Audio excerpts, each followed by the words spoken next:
In the marble halls of the Federal Reserve, decisions ripple through every American's wallet. Here, policy isn't just paperwork, it's the invisible hand guiding the nation's economy, shaping everything from the price of groceries to the fate of mortgages and jobs.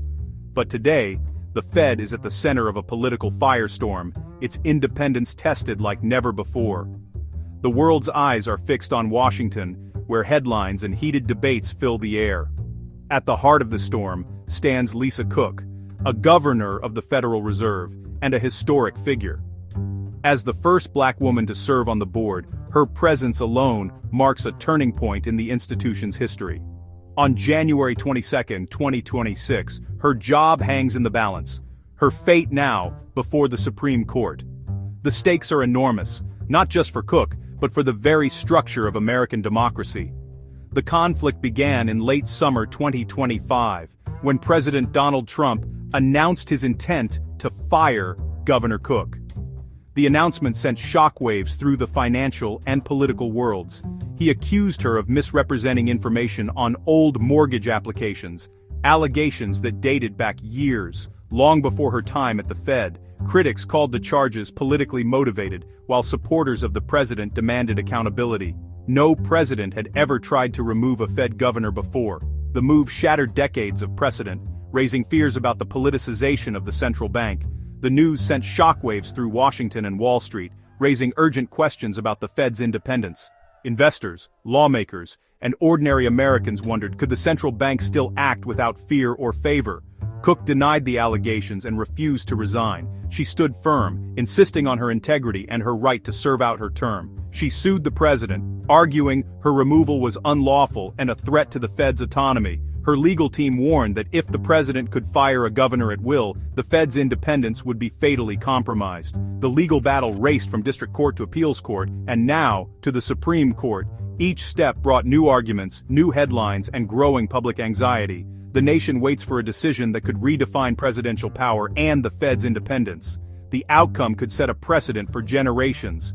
This story is about more than one job. It's about the principles that underpin America's economic stability. It's about trust, checks and balances, and the invisible threads that hold the financial system together. We'll explore Lisa Cook's background, the accusations, her response, and the legal fight. We'll look at the broader implications for the Fed, the presidency, and the rule of law.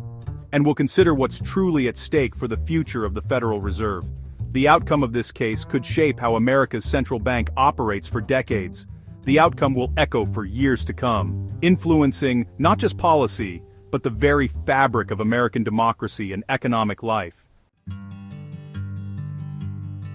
Lisa Cook's journey to the Federal Reserve began in the classrooms of Spelman College, a historically black women's college in Atlanta. Growing up in Milledgeville, Georgia, Cook was inspired by her family's commitment to education and public service. At Spelman, she thrived in an environment that celebrated black excellence and encouraged women to break barriers in every field. Her academic path took her to Oxford as a Marshall Scholar, where she studied philosophy, politics, and economics, broadening her perspective on global issues. She then pursued her PhD in economics at UC Berkeley, one of the top programs in the country, where she developed a passion for understanding how economic systems affect people's lives. Cook's research focused on the real-world impact of economic policy, especially on marginalized communities. She was particularly interested in how access to resources and opportunities could transform lives, and how economic barriers often held people back. She taught at Harvard and Michigan State, earning a reputation as both an economist and a historian. Her classes inspired students to think critically about the intersection of economics, history, and social justice. Her work explored how discrimination and violence can stifle economic growth and innovation. Cook's groundbreaking studies revealed the hidden costs of inequality, showing how societies lose out when talent is suppressed. In Washington, she served as a senior economist on President Obama's Council of Economic Advisors and as a senior advisor at the Treasury. In these roles, she helped shape policies that aimed to create a more inclusive and resilient economy. These roles gave her first-hand experience shaping national economic policy, working alongside top policymakers and economists to address the country's most pressing challenges. By the time she joined the Fed, Cook was recognized for her expertise in connecting economic theory to real-world challenges. Her insights were sought after by leaders in academia, government, and the private sector. Her background prepared her for the immense responsibility of guiding the nation's economy, equipping her with the knowledge and perspective needed to make tough decisions. Cook's story is one of relentless pursuit of knowledge and public service, a testament to the power of education, determination, and the drive to make a difference in the world. In 2022, President Biden nominated Lisa Cook to the Federal Reserve Board, a historic first. She became the first black woman to serve as a Fed governor, breaking a 109-year barrier. Her appointment brought a vital new perspective to the board, especially on issues affecting minority communities. The confirmation process was contentious, with critics questioning her focus on racial inequality. Supporters pointed to her robust academic record and government experience. Once confirmed, Cook played a key role in tackling inflation and shaping monetary policy. Her reappointment in 2023 for a full 14-year term signaled strong confidence in her abilities. But this security made the later attempt to remove her all the more shocking. In August 2025, President Trump announced he was firing Lisa Cook from the Fed board. The move was unprecedented. Fed governors are meant to be shielded from political pressure. The White House accused Cook of misrepresenting information on old mortgage paperwork, claiming this was grounds for removal. Critics saw the move as a political attack on the Fed's independence, not a genuine concern about misconduct. Trump's history of clashing with the Fed fueled suspicions that he wanted a more compliant board. No criminal charges were filed against Cook. The allegations remained unproven. The real battle became about presidential authority versus the protected status of Fed governors. The stakes, the very foundation of the central bank's credibility. Lisa Cook refused to step down, firmly believing her removal was not just unfair, but unlawful. She stood her ground, determined to defend both her reputation and the principles of the Federal Reserve. Cook took her fight to federal court, filing a lawsuit to block President Trump's attempt to remove her. She argued that Federal Reserve governors are protected by law and can only be dismissed for serious, proven misconduct, not for political disagreements or personal reasons. Her case raised fundamental questions about the independence of the Fed and the limits of presidential authority. Her legal team insisted that the mortgage allegations were merely a pretext, a convenient excuse to oust a governor the president found inconvenient. They argued that the real motive was to reshape the Fed's leadership for political gain. The district court agreed with Cook's arguments, issuing an injunction that immediately halted her removal. The judge's decision was a significant victory for Cook and for the principle of central bank independence. In a strongly worded opinion, the judge warned that allowing presidents to fire Fed governors at will could irreparably damage the institution's independence, undermining public trust in the central bank's decisions. The Trump administration quickly appealed the ruling, but the appeals court upheld the injunction, reinforcing the lower court's stance and further solidifying Cook's position. With two major court victories, Cook's job seemed secure for the moment, yet the administration refused to back down, determined to take the fight to the highest court in the land. The case was now headed to the Supreme Court, the final battleground where the fate of Cook's position and the future of the Fed's independence would be decided. Cook's fight had become much larger than her own career. It was now a defense of the central bank's autonomy and the integrity of its mission.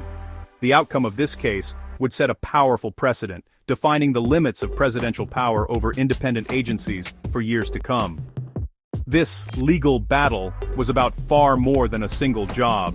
It was about the very future of the Federal Reserve and its ability to operate free from political interference. As the nation watched, the stakes continued to rise, and the outcome would shape the relationship between the White House and the Fed for generations. After losing in lower courts, the Trump administration took the fight to the Supreme Court. The central question, what does for cause mean in the Federal Reserve Act? Trump's lawyers argued for broad presidential authority to remove officials for alleged misconduct, even without criminal charges. Cook's team insisted for cause must be a high bar, protecting the Fed from political interference. The Supreme Court heard arguments, probing the limits of presidential power and the risks to Fed independence. The nation now waits for a ruling that could reshape the balance of power in Washington. the decision will have lasting consequences for the Fed and the presidency. Why does this battle matter? Because the Fed's governors, including Lisa Cook, steer the U.S. economy. They set monetary policy, including the crucial federal funds rate, influencing everything from mortgages to business loans. Raising rates cools inflation, lowering them spurs growth. Governors also oversee the nation's banking system, setting rules to prevent crises and protect depositors. Their decisions affect every American, from Wall Street to Main Street. The work is complex, requiring deep expertise in economics, finance, and law. The board debates economic data, global trends, and policy options before voting. Cook's voice is one of 7 guiding the economy through turbulent times. The Fed's credibility depends on its independence from political pressure. That's why this legal fight is so critical.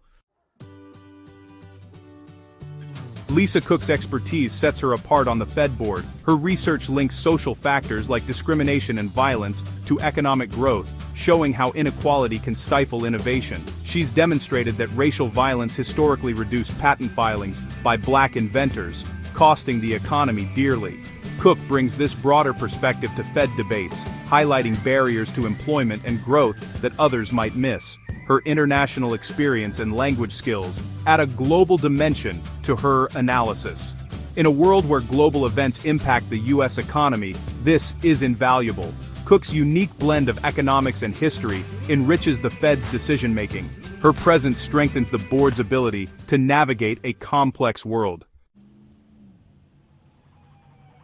The Supreme Court's decision in Trump versus Cook is about more than Lisa Cook's job. At stake is the independence of the Federal Reserve, a cornerstone of economic stability. If the president can fire governors on unproven allegations, the Fed's credibility and effectiveness are at risk. Such a precedent could lead to political interference, higher inflation, and instability. A ruling for Cook would reaffirm the Fed's autonomy and protect its ability to make tough, necessary decisions. The outcome will shape the relationship between the White House and the central bank for generations. Lisa Cook's fight is now a fight for the future of American economic policy. The stakes could not be higher. The nation and the world await the Supreme Court's verdict. The principles at risk will echo far beyond this one case.